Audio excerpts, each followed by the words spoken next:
Hello guys, so welcome back to my YouTube channel. So in this video I'm going to relate this integral. So first I'm going to divide x to the power 4 minus x square plus 1 by x square plus 1, right?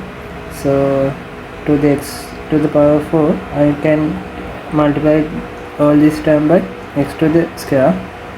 So this is x to the square plus x square. So x to the power 4 cancels out, so minus 2x square plus 1. So I am going to multiply by minus 2. It is minus 2x square minus 2, which is 3, right? So I can write this as x to the power 2 minus 2 plus 3 over x square plus 1, right? So I'm going to integrate this one.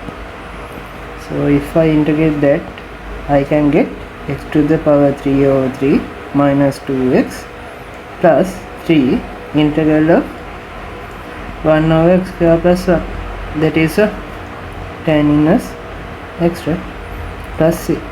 So this is the answer. Here c is a real constant. So I hope you guys understood what I did in this question. So if you guys have any questions, please comment below.